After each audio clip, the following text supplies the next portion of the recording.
자, 여기 법인세법 총칙 부분인데요. 기억을 해야 되는 부분이 있는지 한번 검토 한번 해보겠습니다. 요거 시험에 나옵니다.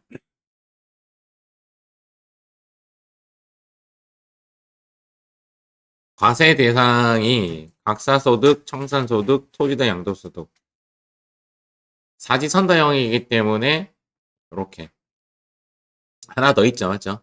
근데 그 하나는 시험에 안 나올 것 같아요. 미환류 소득, 그거는 시험에 안 나올 것 같고, 과세 대상, 법인세법 과세 대상. 우리는 각사소득에 대해서 계속 수업을 해왔던 거고, 청산소득도 있고 토지 등 양도소득도 있습니다. 우리가 어차피 법인세 이론 문제 한 문제거든요. 한 문제. 후보. 과세 대상 후보. 그다음 여기서 제가 그때 이야기했던 것이 3개월이라고 했죠.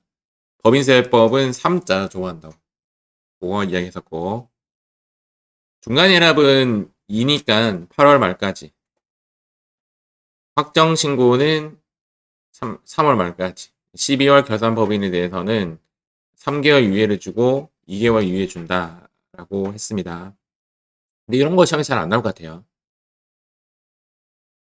요것도 좀 단골인데요. 영리는 이제 영리와 비영리의 차이는 모든이냐 수익 사업이냐의 차이예요. 그리고 내국이라는 말은 국내외라는 뜻이에요.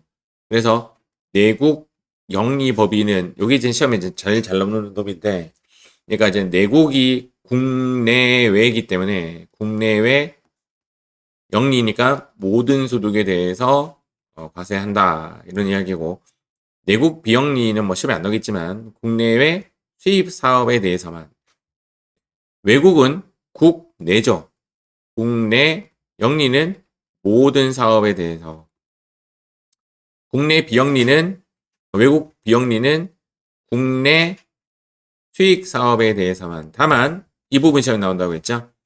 외국 정부와 외국 지방자치단체는 외국 비영리로 본다라고 했죠. 외국 비영리로 본다. 외국 법인의 정의가 국내의 실질적 관리 장소가 소재하지 않은 경우에만 해당한다. 이것도 시험에 나온 적이 있습니다. 이 부분은 좀 시험에 나오는 부분이니까 조금 기억해 주시기 바랍니다. 내국, 국내외, 외국, 국내, 영리, 모든, 비영리, 수익 사업에 대해서만 외국 정부, 외국 지방자치단체는 외국 비영리 법인으로 본다. 그래서 국내외 수익 사업에 대해서 과세한다. 뭐 이렇게 했죠. 맞죠?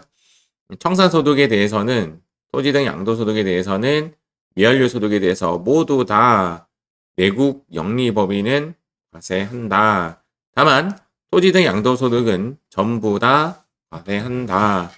우리나라의 국가나 지방자치단체는 세금을 과세하지 않겠다. 이거 시험에 잘 나오는 페이지. 이렇게 기억해라라는 거죠.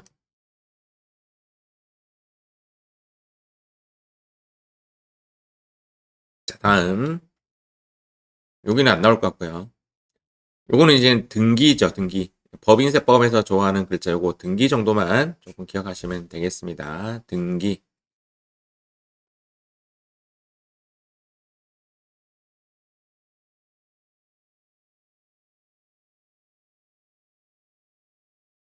안 나올 것 같고. 요거 가지고 장난친 적이 있죠, 맞죠? 요 답이 뭐죠? 국, 내입니다, 네. 얘랑 반대로 움직여요, 반대로. 네. 뭐 정도만 하면 될 것 같고. 여기도 됐고, 여기도 됐고. 결산 조정 사항에 대해서는 얘는 해도 되고 안 해도 되는 부분에 대해서 대손. 요거 좀 기억하셔야 돼요. 가끔씩 나와요. 가끔씩. 대손. 이 감가상각이네. 감가상각이었죠. 해도 되고 안 해도 되는 거. 다만 꼭 해야 되는 건 업무용 승용차는 해야 돼요. 업무용 승용차는 결산 조정이 아니에요. 업무용 승용차는 제외. 업무용 승용차는 이제 무조건 해야 되는 부분이기 때문에 결산 조정이 아니죠. 감가, 대손, 각종 충당금 등, 맞죠? 이런 것들은 해도 되고 안 해도 돼. 그 다음 신고 조정사항 요거 꼭 암기.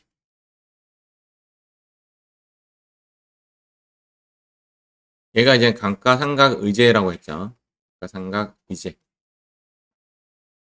법인세법에 의해 세액 감면, 중소기업 특별세액 감면이 가장 대표적인 거예요. 이런 감면을 받은 법인은 무조건 감가상각을 해야 한다. 이게 감가상각의제입니다. 이런 거 시험에 안 나와요. 알겠죠? 위에 거는 시험에 안 나오고, 요거 그대로 외우셔야 돼요. 퇴직연금에 불입한 돈에 대해서는 무조건 송금산입하여야 한다. 아까 이야기했던 업무용 승용차 5년 연 800만 원까지 요거는 해야 한다. 해야 한다 세 가지 암기. 해야 한다 세 가지 암기.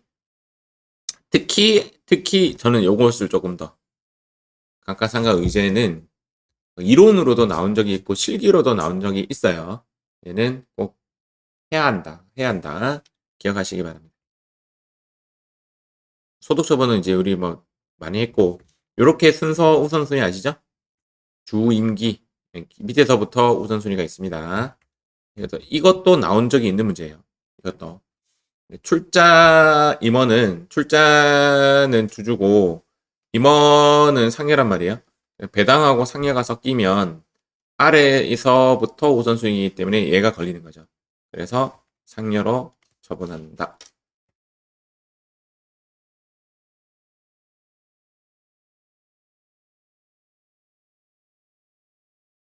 요거는 뭐 추인 뭐 이런 게 됐고, 요것도 별 필요 없고, 요거는 이젠 추계조사 부분인데, 추계로 조사한다. 추측해서 계산하는 거죠. 상여. 사유가 천재지변이면 기타 사유출. 소득자의 귀속자가 불분명한 경우. 가장 대표적인 게 채권자, 불분명, 뭐 이런 거죠. 그런 것들은 전부 다 상여. 이것도 조금 기억을 하시고.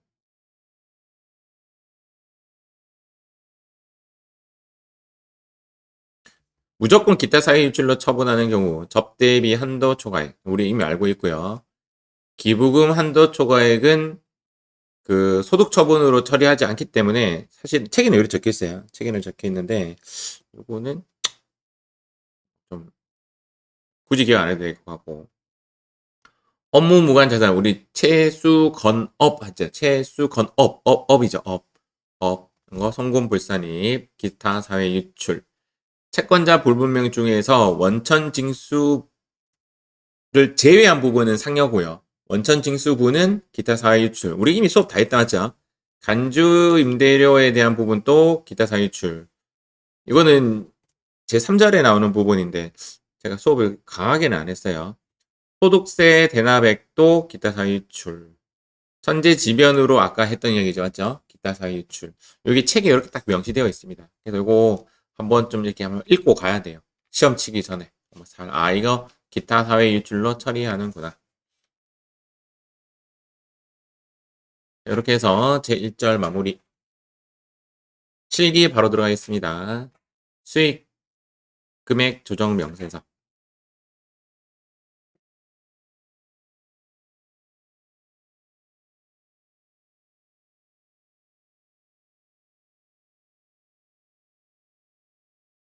수익 금액 조정 명세서. 작업 진행률 부분하고 볼게요. 일단 내용이.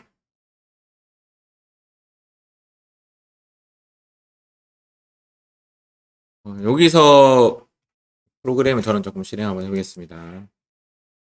안 나왔던 문제인데 여러분들 책에서 못 봤던 문제인데 꼭 한번 보세요. 매출 할인 및 애누리.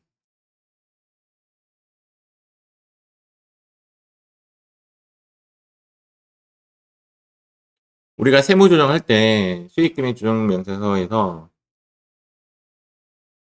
이렇게 가산 부분에 집어넣으면 이게 수익 금액에 집어넣으면 여기 가산에 갈 수도 있고 차감에 갈 수도 있어요. 이거 마이너스일 때는 차감이고 플러스일 때는 가산인데 여기에 플러스일 때는 즉 수익 금액 이 부분만 대응을 하죠. 여기에 100만 원 넣고 여기에 가면 가산 여기에 마이너스 100만원 넣으면 여기에 차감에 들어가지는데 매출 할인 및 애누리의 만약에 문제가 나오면 여기 안 넣어요. 여기 안 넣고 그냥 내가 강제로 여기에 이렇게 입력을 합니다. 왜냐면 매출 할인이나 매출 애누리 같은 경우 또는 그죠? 매출 환입 뭐 이런 것들은 매출 안 한 것으로 보잖아요. 맞죠? 그래서 직접 차감에 넣어줘야 합니다. 그리고 통상적 문제는 조정 등록을 안 하는 거죠. 안 하는 이유는 보통 영업의 비용으로 뺐다라는 말을 해주거든요. 그렇기 때문에 조정 안 하는데 만약에 비용 처리 안 했다라고 한다면 송금 산입이라고 좀 잡아줘야 됩니다. 이 부분은 우리 책에는 안 났는데 옛날에는 나온 적이 있어요. 직접 차감해 줘야 한다.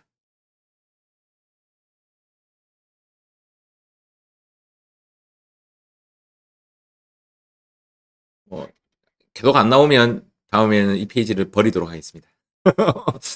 옛날에 강조 되게 많이 했는데. 작업 진행률은 여기입니다. 여기 딱 100%가 넘지 않으면 거의 틀릴 일 없고요. 저번에 제가 이렇게 시험 치듯이 한번 해보니까 요거 누락하시는 분들이 있어요. 요거 문제에도 정확하게 이야기해 줍니다. 전기말 누적 수입 계산액이 얼마다, 단기 회사 수익 금액이 얼마다, 이게 정확하게 이야기해 줘요. 그래서 이 부분은 문제에 나와 있는 것 그대로 적으시면 되고 이 부분만 조심스럽게 100%를 넘지 않도록 해 줘야 한다. 이거 꼭 기억하시기 바랍니다. 그리고 또 한 개 더 있죠. 여기 영업의 비용은 넣지 않는다. 영업의 수익, 이자 수익이나 뭐 임대료나 넣지 않는다. 다만 부산물은 나온다. 맞죠?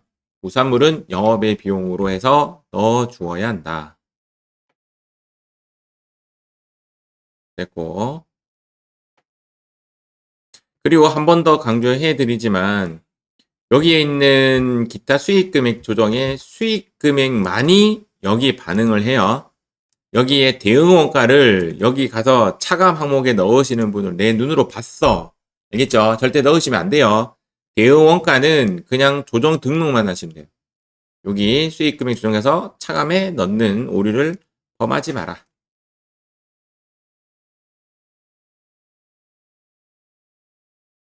뭐 이거는 이론상이니까. 여기 매출 취소나 상품권이나 똑같아요. 매출 취소도 매출을 취소하는 것이고 상품권 매출한 거를 상품권 매출로 잡았다 이거 빼라 빼기 하시면 됩니다. 빼기로 하면 대신 거기 앞에 조정 등록에 차감 항목으로 들어가진다. 알겠죠? 당연히 F3에서 조정 등록까지 마무리해 주셔야 합니다. 자, 이렇게 해서 수익 금액을 마치고 요거 하나 풀어볼까요, 우리? 요거 기억납니까? 한번 풀어봅시다. 회사 코드 99빵빵으로 들어가서 요거 하나만 풀어봅시다. 자, 정답은 일단은 F3가 요래돼야 돼요. 요거 한 놈 잡혀야 되고. 잡았습니까? 오른쪽에 이렇게 두 놈 잡으셔야 합니다. 상품권 매출은 송금 산입 쪽으로 가야 돼요. 입금 불산입 쪽. 똑같은 말이죠. 요렇게 매칭이 되니까 밑에 부분은 요렇게 1500이 이제 올라가지만 위에 있는 여기 1900하고 500하고 해지 해가지고 여기 1450이 떨어져요. 되십니까? 왜 이래 되느냐? 그냥 볼게요.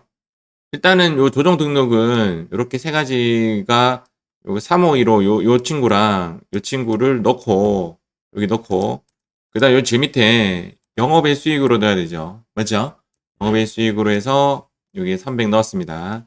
이렇게 넣고 그다음 기타 수익 금액 조정 가서 여기서 제품 매출 부분에 대해서는 15대가 지금 판매된 것으로 인식을 해줘야 되기 때문에 15대 곱하기 130만원 15대 곱하기 130만원 1950만원 잡아줘야 되고 15대 곱하기 원가 100만원 해서 1500만원 이렇게 잡아주시면 됩니다. 양수로. 그런데 밑에 있는 상품권 매출은 1500만원어치를 다 판매한 것으로 되어 있는데 실제로는 1000만원만 매출한 것이다 라는 그런 이야기다. 맞죠? 그러니까 500이 취소가 돼야 되는 거죠. 500 취소하는 시키는 방법은 마이너스 500 이렇게 잡아줘야 됩니다. 마이너스 500.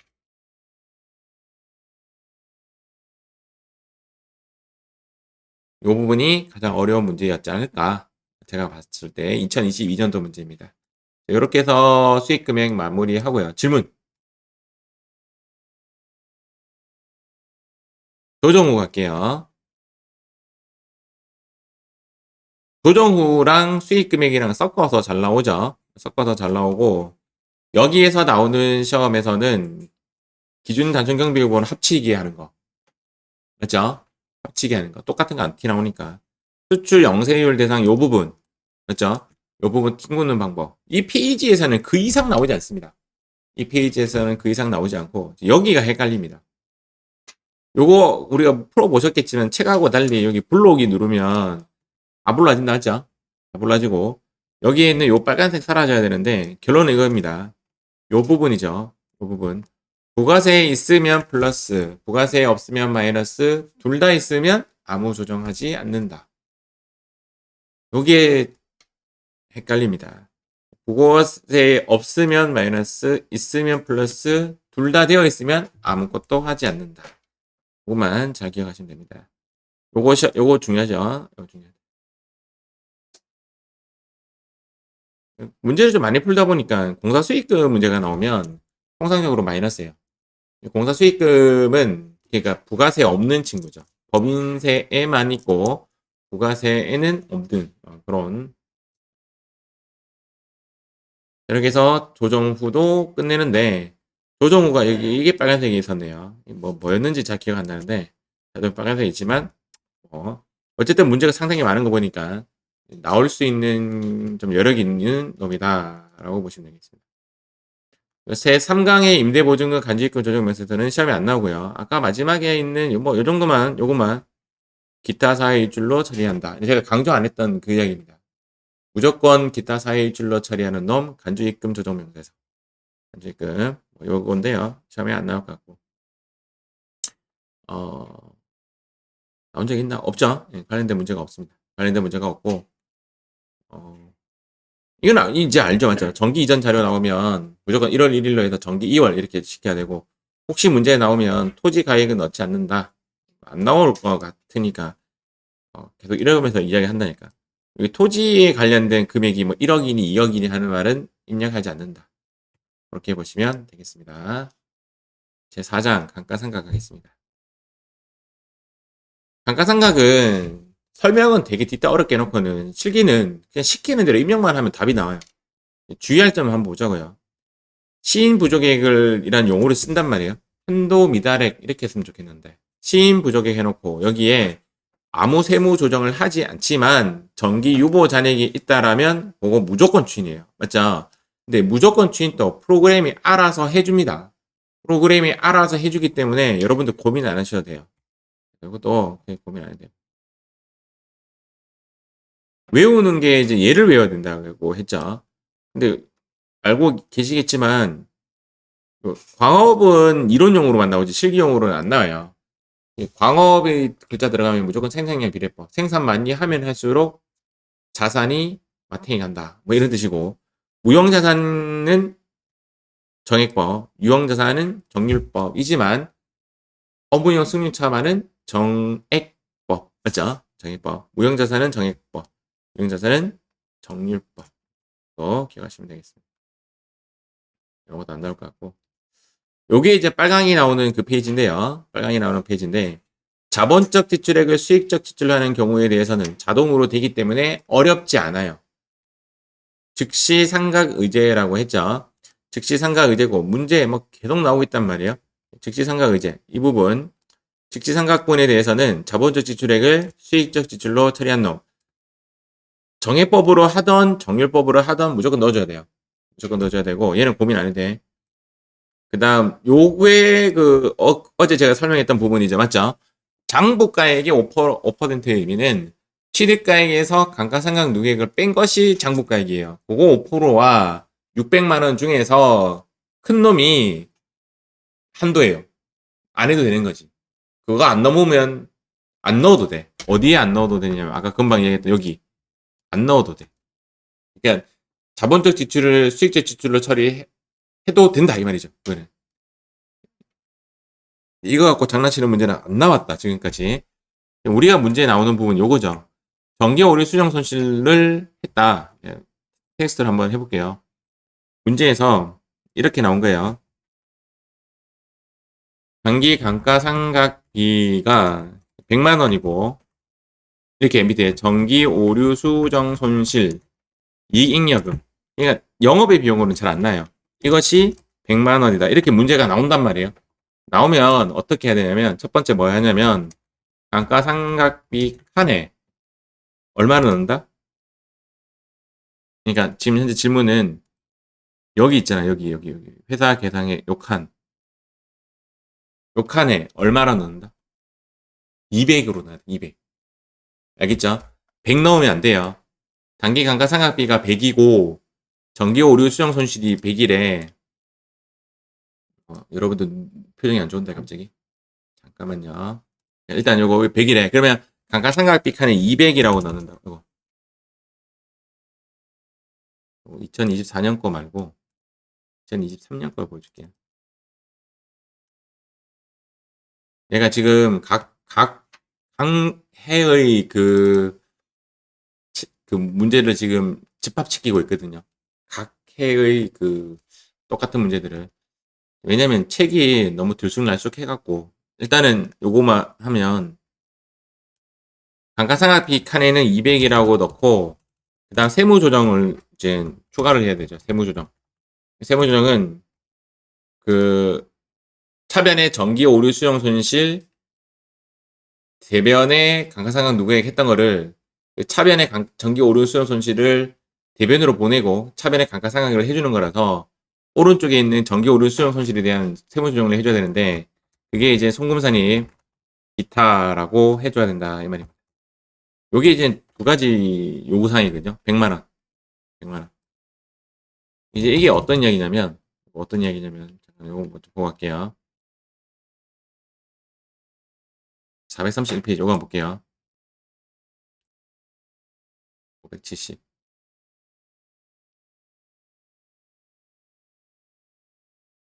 답만 볼게요. 여기 회사 여기 1,000원이니까 뒤에 공세에 붙어야 돼요. 회사는 감가상각비를 600이라 했단 말이에요. 이해가죠? 감가상각비가 600이에요. 그런데 아래 500이 붙었죠. 정기오류 그러면 우리는 그 감가상각비 칸에 얼마나 넣는다고요?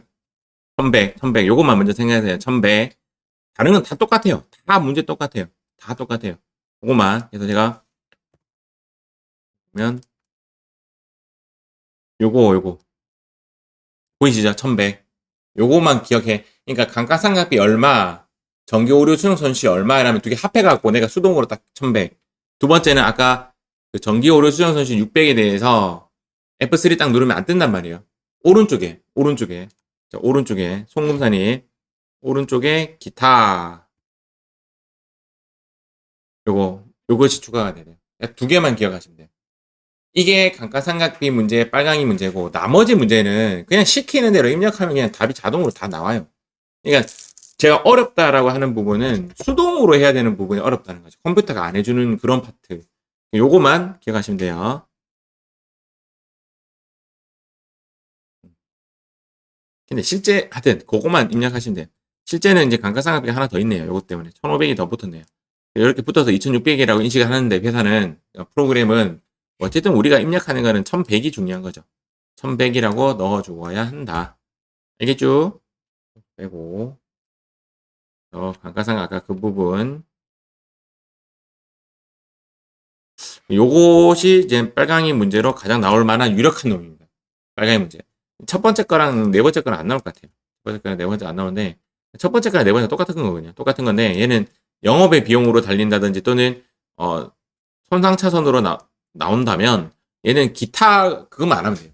숫자 합하기는 똑같은 거고 만약에 문제가 나온다면 이익잉여금이 아니고 비용으로 나온다면 당연히 기타 송금산이 기타 그거 안 하면 돼요.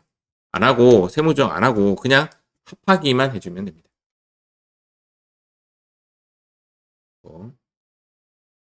즉지상각 의제는 그 칸에 숫자만 넣으면 자동으로 돼요. 알겠죠? 자동으로 이렇게 해줘요. 자동으로 이렇게 해줘요. 아까 이야기했던 거 5%랑 600만원 5% 장부가의 5%와 600만원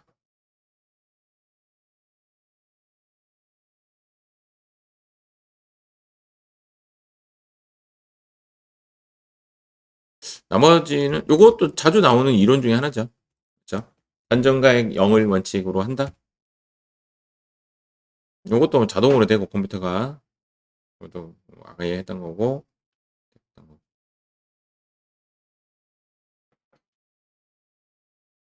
암기하자. 정기 오류 수정 2잉이 나오면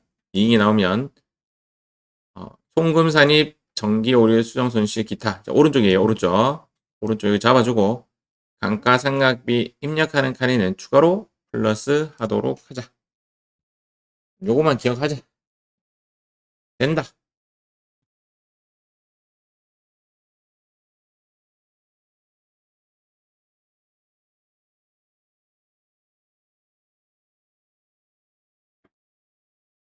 자, 다음. 꼬이게 나오면 뭐 어떻게 꼬이게 나올지는 모르겠지만 어쩔 수 없는 거고. 이렇게 해서 감가상각을 끝내도록 하겠습니다.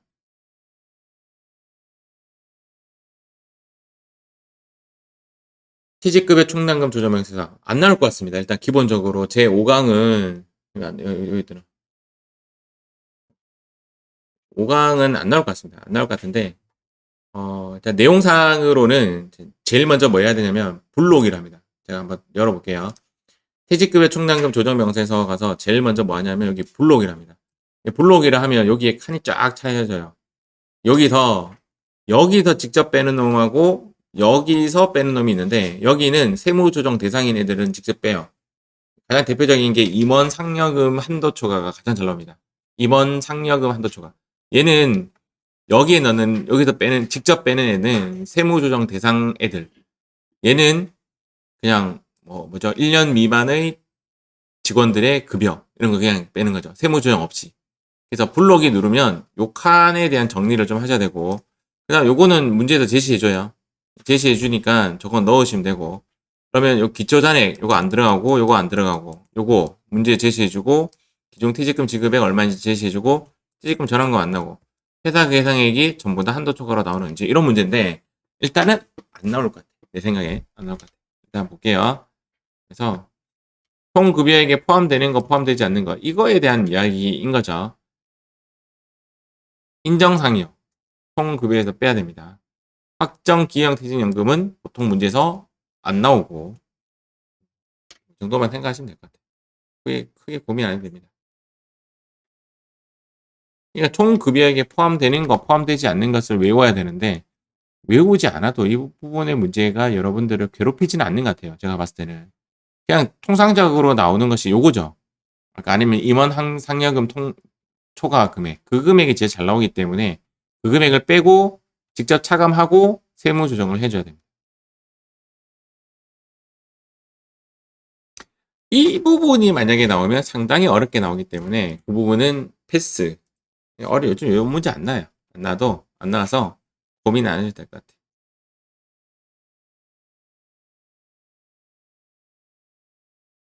요게 시험에 나온다 이 말입니다. 급여 지급 규정을 초과한 금액은 꼭 상여로 처리하고 총 급여액에서 직접 차감시키자. 이게 이제 주제죠. 나머지는 그냥 읽어보시면 알겠시겠지만 이거나 똑같은 이야기고 따지고 보면 똑같은 이야기고 나머지는 그냥 자동으로 되기 때문에 여러분들이 힘들어하지 않을 것 같습니다. 힘들어하지 않을 것 같고.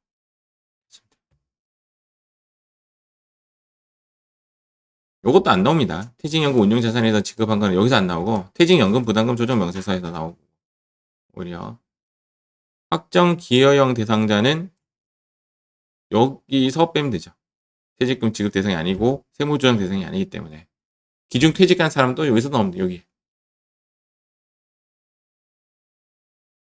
기준 퇴직급여 총당금을 잔액을 초과하여 지급할 때는 여기 딱 숫자를 넣으면 자동으로 취인돼요. 그때 제가 눈으로 한번 보여드렸어요. 그래서 고민은 안 해도 돼.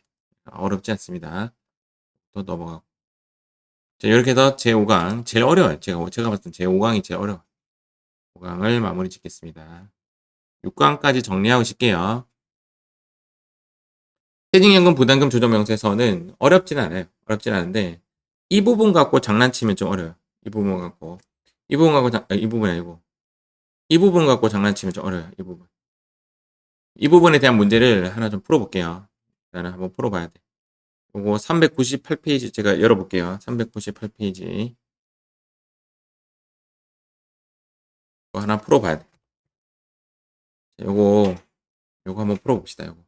해당 코드는 지금 있는 그대로 가시고 요거 하나 풀고 풀어봅시다. 일단 시작. 일단은 이제 뭐라고 하죠? 약간 영혼을 빼고 푼다면 요 3천에서 2천을 뺀 요 1,000만원 기록해야 되고 맞죠? 요거 1,000만원 기록해야 되고 요 600에서 요 400을 뺀 200을 입력해야 되고 요게 포인트입니다. 요게 포인트. 그리고 세무조정은 5천 세무조정되고 400 세무조정되고 퇴직급여 총납금과 상계한 부분 추인해줘야 돼요. 요게 이제 추가가 되죠. 요거.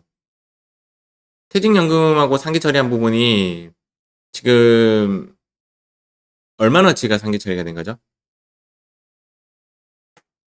400만 원어치.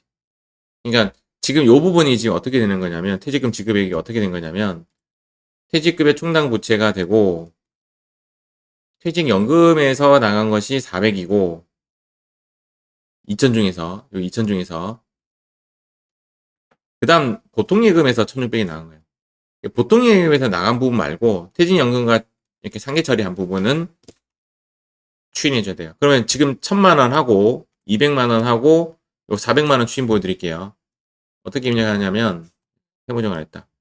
요거에 1000만 원이고 여기 왜 1000만 원이냐면 기말 잔액이 필요한 거거든. 문제에서 제시한 거는 기초 잔액이에요. 여기 기초 잔액이 3000이었잖아요. 맞죠? 기말은 2000이 까지기 때문에 여기는 1000이 돼야 돼요. 그리고 부인노계획은 원래 600이었는데 400만큼 퇴직연금 운용자산에서 나간 돈만큼 추인되거든요. 그래서 600에서 400이 추인돼 버리니까 200이 남는 거죠. 요게 포인트고 F3 눌렀을 때 지금 이제 요거 400을 넣고 여기 요거 5000 넣고 맞죠? 5천만 떠요. 5천. 요거 누락시키는 경우 있어. 그러니까 내가 이제 안 넣었는데 한번 해볼게요. 퇴직연금 지급액 해서 400 넣고 그 다음 오른쪽에 퇴직연금 납입이라고 해서 5천 넣고 그 다음 하나 더 뭐 해야 되냐면 퇴직급여 충당 부채 부분 퇴직급여 충당 부채 부분이 상계 처리가 차변의 퇴직급여 충당 부채 대변의 퇴직연금 운용자산 이렇게 되잖아요. 맞죠? 퇴직급여 충당 부채만큼이 송금 불산입 되어 있는 놈을 이제 송금 산입시켜 주는 거죠. 그래서 여기 400만 원에 대해서 송금 산입해 주는 거죠. 그래서 요 400만 원에 대해서 반대편에 하나 더 넣어주면 되는 거예요. 이게 안 떠요. 안 뜨기 때문에 퇴직급여 충당 부채 땅 400 땅 감소 땅 요거 감소 요거 감소. 그래서 이게 둘 다 감소예요. 요게 감소고 요것도 감소예요. 요렇게 요 부분이 이제 어려운 거죠. 정리하면 이렇게 됩니다. 정리하면 다시 정리 한번 해볼게요. 보통 나오는 문제는 여기 400과 여기 400과 여기 5000과 여기 5000을 넣으면 되는데 이제 지금처럼 이제 요거 가지고 장난치는 문제 퇴직급여 충당 부채 요거 가지고 장난치는 문제가 나오면 요것이 추가가 된다. 하나 더 해볼게요. 하는 김에 요게 빨간색 문제 나왔으면 좋겠다. 요거 잠깐 다 볼게요. 답이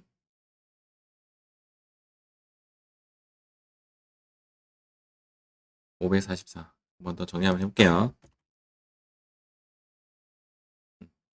여기 보시면 요 부분 맞죠? 그 다음 세무조정 부분에 대해서는 요 400이 전부 다 유보 감소라고. 알겠죠? 똑같은 문제 하나 더 해볼게요. 똑같은 문제. 요거 459. 쉬는 시간 조금 깨지겠습니다. 459에 가서 요 부분 시작하겠습니다. 자, 볼게요. 아까랑 크게 똑같죠?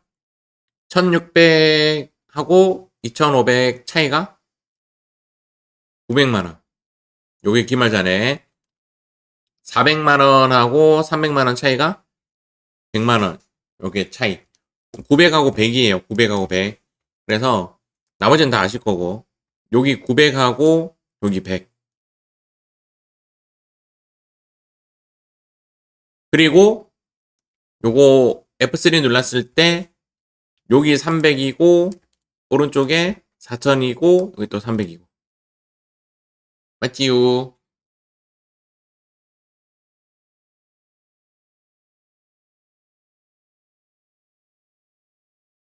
나머지 정리는 조금 쉬었다가 합시다. 자, 그래서 이제 퇴직연금 다시 정리 한번 해볼게요. 퇴직연금은 아까 그게 다고 제가 실제 수업할 때 이 부분이 어렵다고 하거든요. 이렇게까지는 좀 안 나올 것 같아요. 잘 안 나오고. 아, 그래. 이거. 아까 단기말 부인 누계. 이 부분 좀 어렵게 나오는 부분이고, 단기말 부인 누계. 요거. 요게 지금 어떻게 되는 거냐면, 기초총당금 부인 누계에서 퇴직으로 지급한 태연. 요거죠. 맞죠? 단기 퇴직 한도 초과액은 잘 안 나오고, 지금 문제가 이렇게 나오는 거죠. 이렇게. 당연히 단기에도 한도 초과액이 있었다면 단기말 부인 누계액이 늘어나는 거죠. 맞죠? 근데 단기에 대손 충당금, 퇴직급여 충당금 한도 초과액 문제 연계되지 않는 이상 얘는 안 나올 것 같고 얘는 안 나올 것 같고 기초 충당금 부인 누계에서 퇴충으로 지급한 태연 아까 전에 그 금액만큼 딱 뺀 것이 그 돈이 되는 겁니다. 이 부분이 나오죠. 어렵다. 그리고 아까도 단기말 퇴직급여 충당부채 잔액이 요거죠. 단기말 퇴직급여 충당부채 잔액이 장부상 기말 잔액에서 단기 부인 누계가 안 나오고 단기 부인이 안 나오고 확정 기여형 이것도 안 넣는데 지급한 금액인데 맞죠? 아 이게 이거니까 아 이게 좀 이 부분 좀 고쳐야 되겠다. 알아듣기 쉽게. 요거는 어 이렇게 설명하는 것보다 전기 기말 빼기 단기 퇴충으로 지급한 태연 부분 이렇게 설명하는 게 더 나을 것 같아 내 생각에. 아, 태연이 아니고 단기 충당금 부인 누계액 상계 처리한 부분. 요건 나중에 좀 수정 좀 해야 되겠습니다. 책이 이렇게 되어 있어요. 책에. 넘어가고 일단 단기 지급액이에요.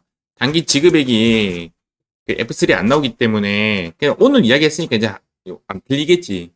제가 실제 경험했어요. 제가 실제적으로 그 세무일급을 한번 수업하고 어떠한 사유로 한 1년 동안 수업 안 하다가 그 다음 한번 딱 수업하는데 내가 F3 이렇게 딱 누르고 얘만 넣더라니까. 얘를 안 넣더라고 내가. 이해가시죠? 와 내가 안 넣고 나서 그냥 당연히 수정했지. 요거 조심해라고. 요거 조심하시기 바랍니다. 요거 계속 강조하는 거예요. 내가 틀리니까. 그리고 모양상 요거 똑같은지 항상 확인하셔야 돼요. 모양상 이거가 두 개랑 요거 두 개랑 그다음 요거 세 개. 요거 일치하지 않으면 틀렸다라고 보시면 돼요. 세 가지가 일치 안 하는 경우는 제 경험상 이거 집어 안 넣던지 뭐 이러면 이거 안 집어넣었다든지 하면 얘는 자동으로 붙잖아요.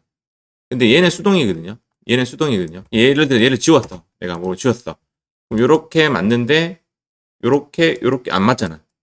맞죠? 이렇게 일치 안 되면 이런 부분을 한번 보시면 됩니다.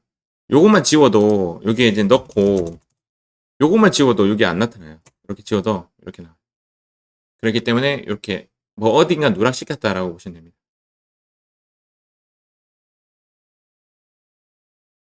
자, 이렇게 해서 태연은 마무리 짓고요.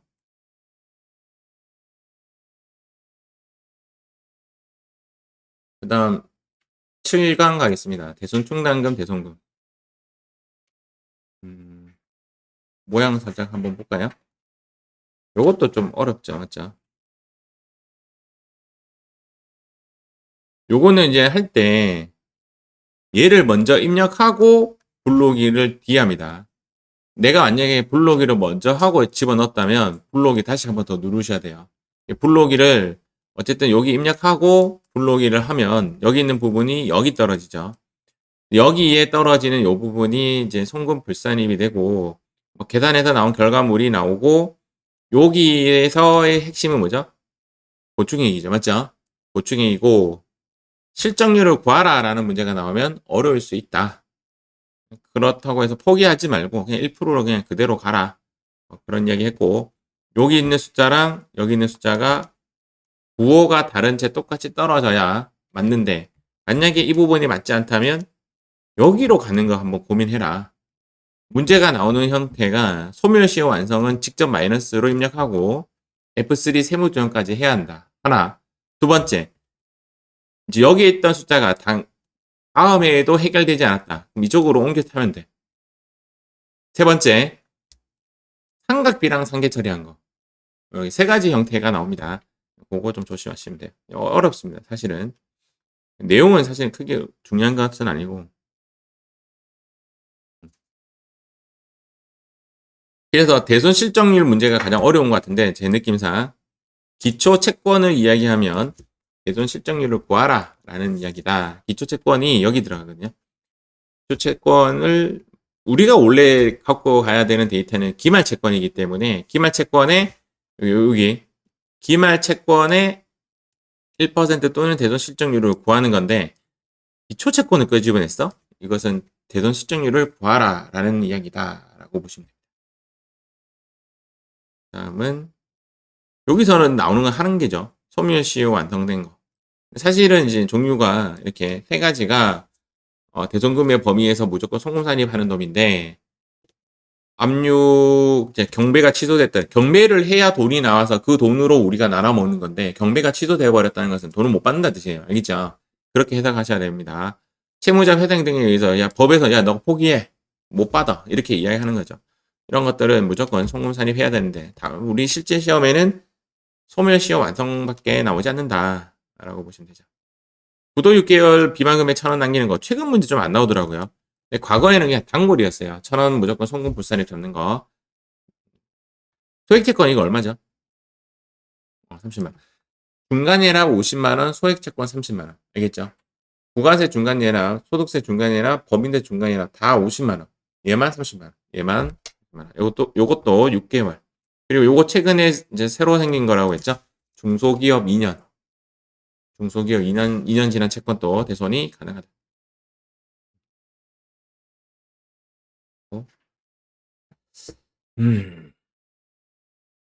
그래, 요거 뭐 이렇게 약간 설명했던 대로 가시면 되고 요즘 요렇게 제가 안 가르치니까 보충액만 기억하시면 돼요. 요것만 기억하시면 돼요.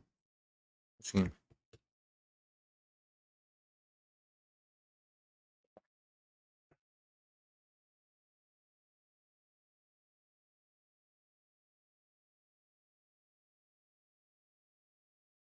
소멸시효 문제가 나오면 다시 한번 정리하면 단기칸에 마이너스로 입력해 줘야 됩니다. 여기 마이너스로 입력해 줘야 됩니다. 그리고 F3 눌러서 송금 산입 잡아줘야 됩니다. 여기는 또 소멸이라고 치면 나와요. 소멸이라고 하면 자동으로 불러와 칩니다. 유보 처분하면 되고 단기 요건 미충족 문제가 나오면 그냥 정기칸에 넣으시면 끝. 전기칸에 넣으시면 끝.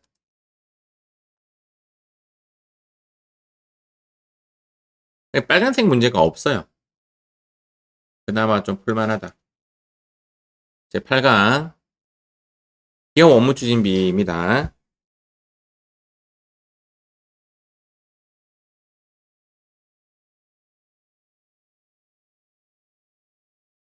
자, 기업 업무 추진비 조정 명세서는 할 게 없다 느낌이. 할 게 없고 경조사업이 20만원 나머지는 3만원 맞죠? 3만원 요거 기억하시고 위에는 일상력 밑에는 2기사 뒷장에는 3기사 3기사는 컴퓨터 믿고 하시면 되고 2기사는 컴퓨터에 좀 기록되어 있고 우리는 일상여가 통상해야 되는 부분이고 그러면 여기에 있는 2기사는 보통 입력이 되어 있고 여기에 넣는 일상여는 우리가 입력을 해야 되고 그 다음 여기 불러오기 하고 나서 여기 새로 추가하는 부분 있죠. 시가로 넣어야 되고 원가가 아니라 시가로 넣어야 되고 그것만 주의하시면 이 부분은 할만하다.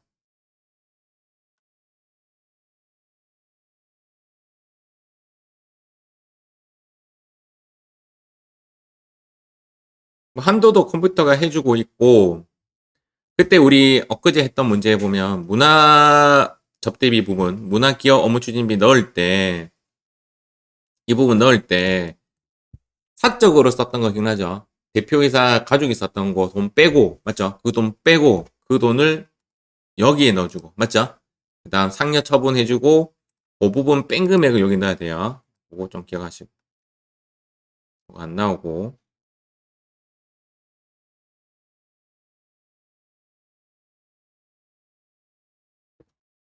이렇게 해서 마무리 짓겠습니다. 제9강 재고자산 평가 조정 명세서 실제적으로 유가증권 평가는 이론으로만 나오기 때문에 재고자산 부분에 대해서는 공식만 외우시면 되죠. 공식. 요게 공식이죠. 맞죠? 적 1, 2, 무 1, 3, 임 1, 2, 3 이렇게 입력하시면 되고 무신고인데 적이라고 하면 두 개 이제 중복될 때는 그래도 무가 힘이 세다. 알겠죠? 무인데 적인 경우는 무신고인데 선의선주법 선택하면 적입니다. 그때는 적, 무가 들어가는데 그래도 1, 3 이렇게 입력하시면 됩니다. 나머지는 뭐 고민 안 해도 되죠. 이 부분입니다. 재고자산 무신고인데 선의선주법 선택을 하면 적으로 선택한다. 적이라고 해도 무신고일 때랑 똑같이 넣는다. 적이라고 해도 무신고랑 똑같이 넣는다.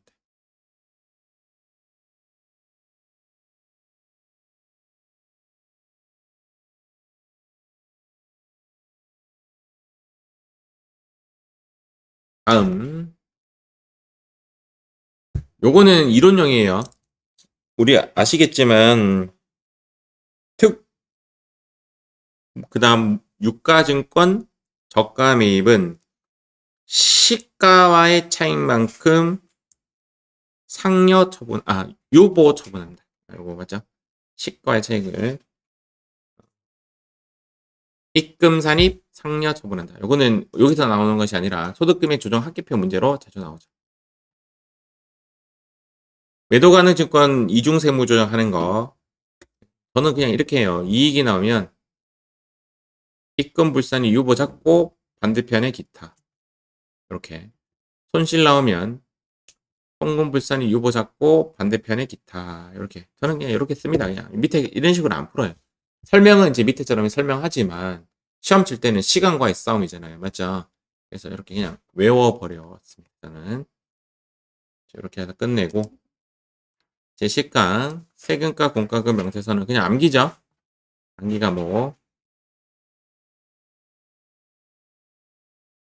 법인세, 송금불산입, 기사 가산세, 송금불산입, 기사 의무 불이행으로 불공되는 거 기사 가상금, 기사 4대 보험 중에서 건강보험 연체료만 송금불산입 알겠죠? 건강보험 연체료만 송금불산입 산재보험료의 연체료 오케이 국민연금 연체료 오케이 고용보험 연체료 오케이 건강보험 연체료 노 알겠죠? 요거만 노 나머지 4대 보험의 가산세 가산금은 당연히 노 안돼요 폐수 배출 부담금 안돼요 교통사고 벌과금 교통위반 과태료 안돼요 산재보험료의 가산세 가산금은 무조건 안돼요 알겠죠? 안돼요 중요한 게 증자 등록세와 증자 등록세에 관련된 XXX 가장 대표적인 게 법무사 비용 이런 것들은 기타 처분합니다. 증자 등록세랑 증권거래소랑 헷갈리시면 안 돼요. 증권거래소는 오케이예요. 세금과 공과금 맞아요. 증자 등록세입니다. 등록세, 증자 등록세와 법무사 비용 이렇게 보시면 됩니다. 건강보험 연체료는 송금 불산입되는 유일한 놈이다. 꼭 기억하시기 바랍니다. 교통유발부담금은 실제적으로 교통사고 난 게 아니기 때문에 송금 산입되어 오케이 알겠죠? 교통유발부담금 그때 우리 검색 한번 해봤나요? 울산 같은 이렇게 밀집 동네에는 뭐 다 낸다 이렇게 보시면 됩니다. 토지에 관련된 거는 송금 불산입 유보 자주 나오는 단골이다 맞죠? 뭐 색깔도 다 이 정도네요. 다음 선급비용 명세서 뒤로 갈수록 할 게 별로 없네요. 선급비용 명세서는 그리 쉬울 수 없다. 주의할 점은 전기 유보 잔액이 나왔을 때 요거죠. 과거 선급비용이 나오면 입력하지 않는다. 알겠죠? 단지 F3만 조정 등록하고 만다. 똑같은 거. 대표이사 개인적 보험료는 입력하지 않는다. 단지 F3에서 상여로 처분해 주시면 됩니다. 요것만 기억하면 되죠. 딱 요 두 개 외에는 틀릴 수가 없다. 어떻게 하면 틀릴 수 있을까? 이렇게 하면 틀릴 수 있지. 보험료인데 인차려 놓고 이러면 한편 산입으로 자동 계산돼서 막 이런 부분 맞죠? 숫자 값이 달라지기 때문에 요거는 틀릴 수가 있겠다. 12강 가지급금 인정이자 조정 명세서는 이 뒤에 나오는 제 13강과 이어지는 부분인데 12강이 오히려 쉽죠. 입력하는 그대로 넣으시면 되고 요거 암기죠. 가지급금으로 보지 않는 애는 넣으면 안 되는 거예요. 대납액 넣으면 안 돼요. 우리 사주 조합 어찌고 저찌고 넣으시면 안 돼요. 급여의 가불금 시험에 나왔어요. 넣으시면 안 돼요. 사용인의 경조사비 그리고 학자금도 넣으면 안 돼요. 여기 새로 생긴 거예요. 주택구입비나 전세자금 또 가지급금으로 보지 않아요. 요거 암기입니다. 요것만 기억하시면 나머지는 되고.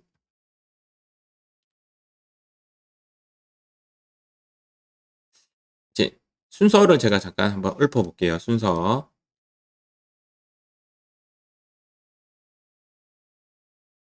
가지급금 인정이자 조정 명세서 할 때 우측 상단에 보시면 요거 있잖아요. 요거를 1번 아니면 2번을 선택해 줘야 돼요. 1번이나 아니면 2번 선택해 줘야 되고 가중평균 차입 이자율로 계산을 하게 되면 여기 은행을 불러와 줘야 돼요. 이렇게 불러와 줘야 돼요. 은행을 불러와 줘야 되고 가중평균 차입 이자율 말고 당좌대출 이자율로 계산할 때는 선택 사업연도로 입력해 줘야 돼요. 요거 두 개예요. 그러면 선생님 가중평균 차입 당좌대출 이자율로 계산 클릭하고 차입금 입력도 불러오기 했어요. 상관없어요. 안 틀렸다 합니다. 알겠죠? 그냥 지가 알아서 가중평균 차입 이자율, 당좌대출 이자율로 계산을 해줍니다. 상관없고요. 가중평균 차입 이자율로 하든 당좌대출 이자율로 하든 전부 다 차입금 입력해도 상관은 없습니다. 다만 당좌대출 이자율로 계산했을 때는 위에 선택 사업연도를 꼭 클릭해서 넣어주셔야 합니다. 요거 넣어주셔야 합니다. 나머지는 요거는 막 떠들었지만 약정이 없는 경우는 약정이 없으면 이 부분을 회사 계상의 부분을 넣지 않고 그 금액을 전액 입금 산입, 입금 불산입, 유복 이렇게 잡아 놓으시면 돼요. 그게 조금 그렇죠. 그래서 입금 불산입 요거 유복 처리해 놔야 돼. 나머지는 이거는 이제 자동 되는 거니까 밑에는 자동으로 되는 거니까.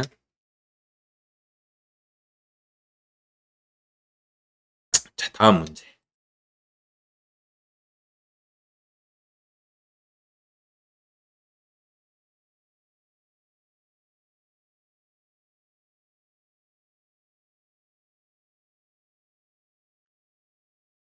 잠시만요.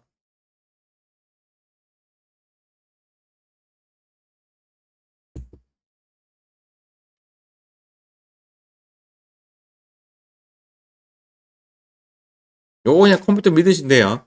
컴퓨터 믿으시면 돼요. 지가 알아서 계산해 주니까 3억과 5%의 이 범위 내에 들어가면 얘가 조정을 하지 않거든요. 이것도 컴퓨터가 알아서 해주니까 고민 안 하셔도 됩니다. 이제 13강 가겠습니다. 한번 떨고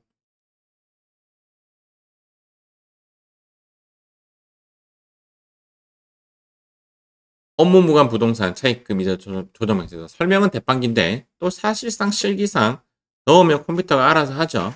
알아서 하고 요 부분 또 F3 누르면 원천 징수분은 기타 사회 유출, 원천 징수 제외분은 상여, 건설 자금 이자는 자동으로 안 뜨죠. 이거 수동으로 좀 잡아 넣으셔야 되고 나머지는 기타 사회 유출 이렇게 뜹니다. 프로그램상 요거 정답이고 요거 건설 자금 이자 유보, 채권자 수령자는 상여 또는 기타 사회 유출 여기에 들어가는 숫자들이죠.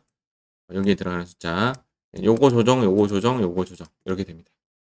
알겠죠? 건설자금 이자는 F3 눌렀을 때 여기 안 떠요. 안 떠요. 그래서 송금부사님의 건설 이래 안 뜬다고요. 그래서 요거는 직접 입력 누르시고 입력해 주셔야 합니다. 기상지혜는 안 나올 것 같고. 다음 이자 비용에 포함시키는 거 요거 좀 암기. 금융과 사채 얘가 금융이죠. 금융이 뭐죠? 엄이에요. 금융 어쩌고 저쩌고 저쩌고. 금융 어쩌고 저쩌고. 이거에 관련된 건 이자 비용이 맞으니까 빼지 마. 빼지 마. 그러나 상호보험이다. 이건 빼야 돼요. 빼야 되고 사채 할인 발행 차금도 이자 비용이 맞다. 함축시키면 금융 어쩌고 저쩌고 사채 할인 발행 차금 다 이자 비용이 맞다. 이렇게 보시면 되겠습니다. 기억하시고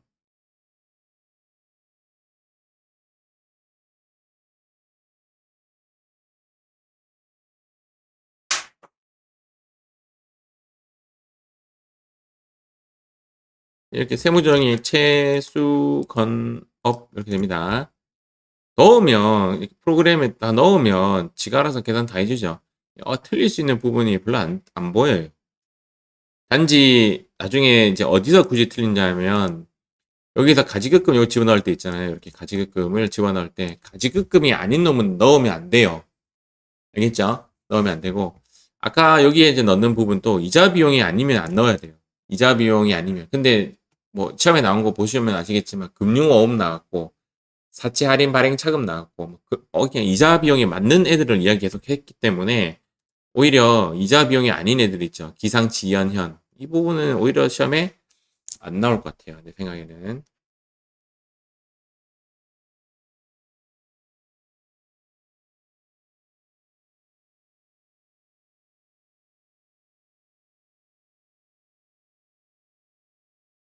요거 역시 한 번 더 언급한 이유가 요거 외워라 이 말입니다. 가지급금으로 보지 않는 것들을 외우시오.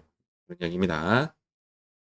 자, 그 다음 제14강 시험에 안 나올 것 같아요. 알겠죠? 패스 15강 외화자산 평가 조정 명세서는 소득금액 조정 합계표에 많이 나오는 것을 느끼셨고 요거는 사실은 이제 이 부분이죠. 법기초, 법기말 바로 밑에 회기초, 회기말 나온 이 결과물을 여기에 집어넣는 거 맞죠? 요거만 이거는 스킬이에요. 스킬 뭐 지식보다는 스킬이고 혹시 비화폐성 나오면 걸러내줘야 되고 선급금이 나온 적이 있다 그랬죠?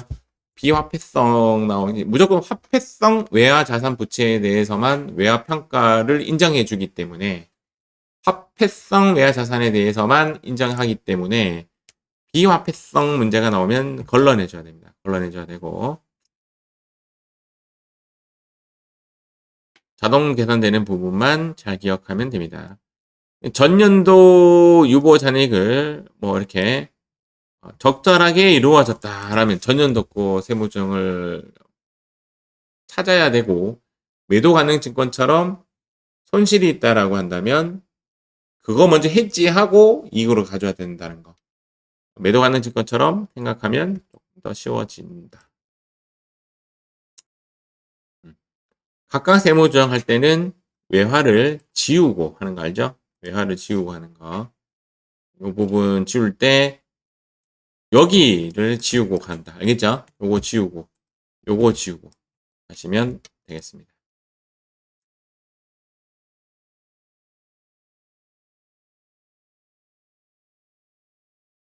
아, 이거 새로운 게 있네. 내가 당사대출 이자율로 했고, 끄니까 안 꺼져. 절대 안 틀리겠는데? 뭐 어떤 사연인지 모르겠는데, 자동으로 띄워주네. 이런 재수를. 프로그래머가 이런 거 해주면 좋죠. 이렇게 넣어줘야만 꺼지게 되네. 이야, 대박이다. 처음 알았네. 처음 알았네.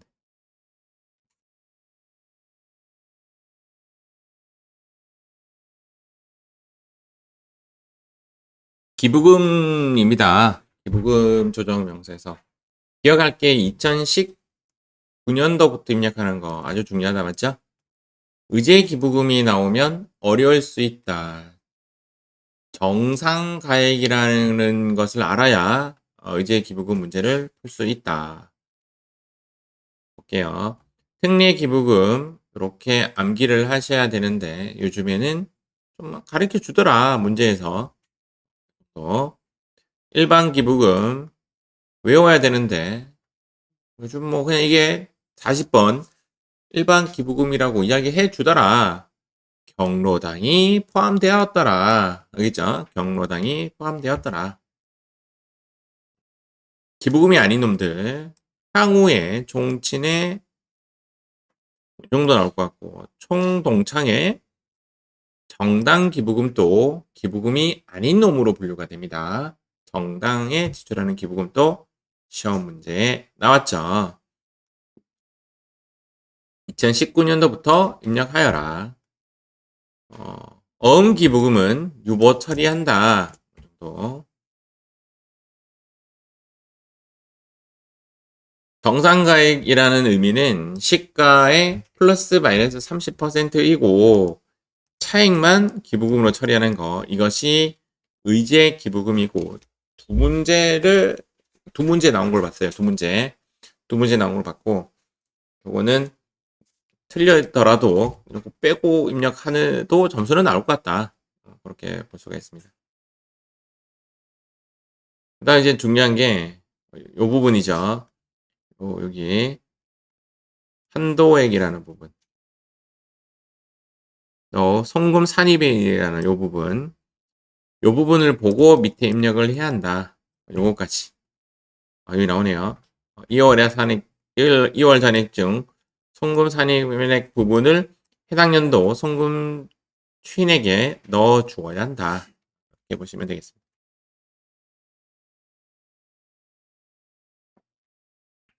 이렇게 해서 기부금 마치도록 하겠습니다. 제17강 소득금액 조정 합계표는 다 그냥 암기니까 이거는 패스. 자본금과 적립금 조정 명세서 부분은 여기 갑진은 시키는 대로 입력만 하면 되고 을지는 유보 잔액을 남겨놨기 때문에 기타 사유 유출 이런 거 빼고 맞죠? 플러스 마이너스 부호만 좀 잘 챙기시면 되고 2월 결손금 요즘 문제 안 나오더라. 안 나오는데 나온다면 어디 부분을 조심해야 되는가? 여기 보존 처리하는 부분. 보존 처리하게 되면 기한 경과값에 나머지를 넣어 주셔야 합니다. 알겠죠? 보존 처리하는 애들 자산 수중 이익이나 채무 면제 이익애들은 연도와 상관없이 보존 처리가 가능하고 그 금액을 넣고 나서 기한 경과가 넘어간 거, 왜? 넘어간 거, 기한 경과 넘어간 거에 넣어 주시면 되겠습니다. 그 외에는 할 거 없죠?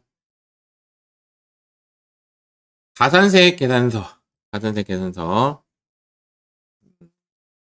요것은 우리가 50% 가면 되는 요것을 외워야 되지 몇 퍼센트인가 이거 안 중요하다 그랬어요. 맞죠? 그래서 대부분 3개월 아니면 1개월이에요. 3개월 아니면 1개월인데 일반 무신고는 1개월. 그 다음 여기 1개월. 그 다음 지금 명세서 3개월. 주주는 2개월인데 주주 등 명세서 미제출 요거는 시험에 안 나오니까 나오고. 요거 시험에 나오는 단골. 법정 증명 서류 미수치 가산세 단골.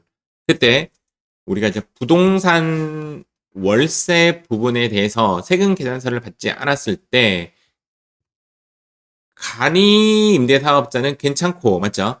일반 임대업자는 가산세 대상이 된다. 기억하시고 그리고 세금 계산서에 관련된 가산세가 아니라 계산서에 관련된 가산세 세금 계산서와 관련된 가산세는 부가세 신고서에 할 때 하는 거고 계산서에 관련된 것은 부가세 신고서에 안 하기 때문에 여기서 가산세를 매긴다 정도만 알면 될 것 같습니다. 요거는 외우셔야 되고 간이 기타가 추가됐죠? 간이 기타 그 다음 이식가 나도 힘들다 나도 힘들다 아이고 아이고 이식가 일반 연금이 인력개발비 명세서는 시키는 대로 입력만 하면 된다. 현금비용 명세서랑 비슷하다. 시키는 다 입력하면 지가 알아서 증가 금액 기준이면 50%, 단기 발생 기준이면 25%인데 50% 유도하려고 하니 이런 기준점을 잡았죠. 요것이 없으면 전부 다 단기 발생 기준으로 자동 계산된다. 뭐 넣은 대로 넣으면 되죠. 전혀 어렵지 않습니다. 또 어렵지 않고. 이것도 할 거 없죠. 법인세, 과세표준 및 세액조정 계산서는 요 칸에 집어넣는 거 하면 되죠. 맞죠?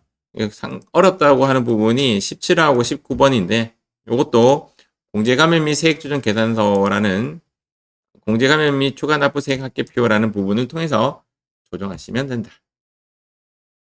점점 날림 수업으로 변하고 있습니다. 최저한세. 최저한 3별3이냐 1, 2, 3별 1, 2, 3이냐 그거죠. 맞죠? 요거 3별 3이냐 1, 2, 3별 1, 2, 3이냐 요거 잘 하고 입력을 해야 되는데 상당히 나올 가능성이 높은 놈이죠. 상당히 나올 가능성이 높습니다. 요거는 꼭 정복하시기 바랍니다. 꼭 정복하시기 바래요. 색깔도 안 나오네. 왜 그렇지? 어렵지 않다 드신데 맞죠? 이 정도. 자, 업무의 수용 자 마지막입니다. 시간이 2분 남아가지고 몰아치기 한 이유는 사실은 여러분도 최근에 배운 거잖아. 그래가지고 괜찮을 것 같아.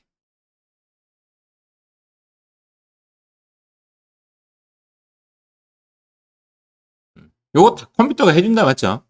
그래서 우리가 지금 중요한 거는 운행 기록지 작성했냐 안 했냐 그 체크하는 거랑 내 차냐 자가냐 운용 리스냐 금융 리스냐 렌트냐 요거만 체크만 잘 해주시면 되고 어려운 부분은 리스죠. 리스 시의 감가상각비는 모든 임차료에서 보수세를 뺀 거 그것이 감가상각비고 렌트는 렌탈이라고 딱 찍어주면 렌탈이야 렌트야 렌트 같은데 내 기억상 70% 지가 알아서 계산해주죠 맞죠? 70% 계산해주고 여기에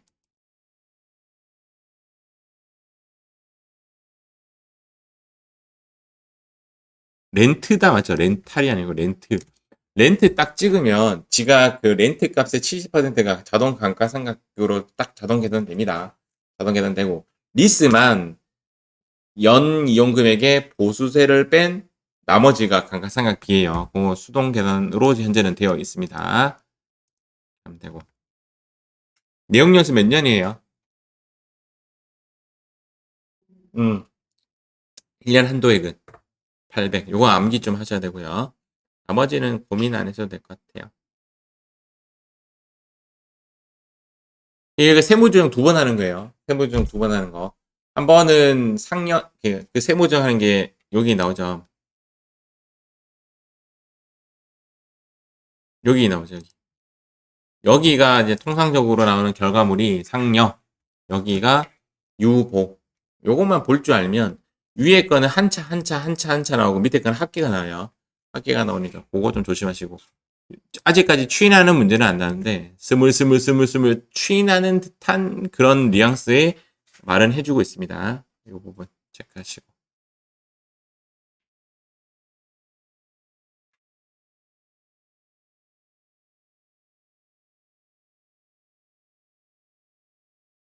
내 차는 다 유버 처리하고 내 차가 아닌 렌트나 리스는 기타 사유 유출을 했다가 기타로 추인하는 모습을 갖게 된다.